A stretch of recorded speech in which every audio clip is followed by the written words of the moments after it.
మన తెలంగాణ రాష్ట్ర ముఖ్యమంత్రి శ్రీ రేవంత్ రెడ్డి గారిని, మన ఆంధ్రప్రదేశ్ ముఖ్యమంత్రి శ్రీ చంద్రబాబు నాయుడు గారిని నేను విజ్ఞప్తి చేస్తున్నాను.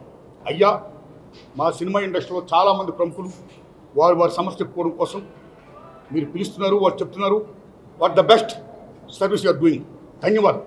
ఇండస్ట్రీ డెవలప్మెంట్ కోసం వాట్ ది బెస్ట్ కాంట్రిబ్యూషన్ మేము చేస్తామని చెప్తున్నారు, ధన్యవాదం. The same time my humble request, దయించి వారినే కాదు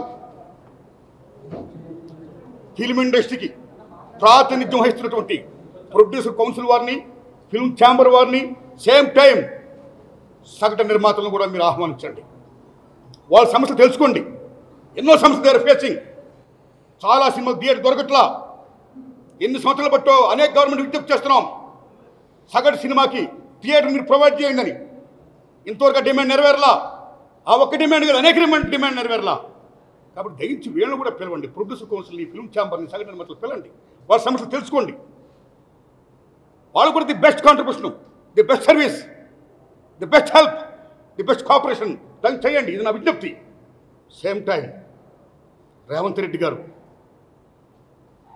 అసెంబ్లీ సాక్షిగా నేను టికెట్ రేటు పెంచను నా ప్రభుత్వ హయాంలో, ఈ సేమ్ టైం మిడ్ నైట్ షోలు ఉండవు అని బ్రహ్మాండంగా అసెంబ్లీలో చెప్పారు. మీరు సెల్యూట్.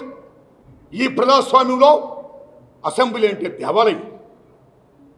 మీ నాయకులు ది రిప్రజెంట్ ఆఫ్ గాడ్, దేవుని ప్రతినిధులు మీరు, టు సర్వ్ ద పీపుల్. కాబట్టి అలాంటి అసెంబ్లీ దేవాలయంలో మీరు ఏం మాట ఇచ్చారో ఆ ఆడిన మాట తప్పకుండా ప్రేక్షకుల్ని, సగటు నిర్మాతని, టోటల్ ఇండస్ట్రీని, మొత్తం పరిశ్రమ మనుగడ్ని కాపాడవలసిందిగా, ఇంకా టికెట్ రేటు పెంచకుండా, ఈ మిడ్ నైట్ షో లేకుండా మీరు చేయాల్సిందిగా హృదయపూర్వకంగా తమరిని, సీఎం చంద్రబాబు నాయుడు గారిని నేను మరీ విజ్ఞప్తి చేస్తున్నాను. Please honour the people. నమస్తే.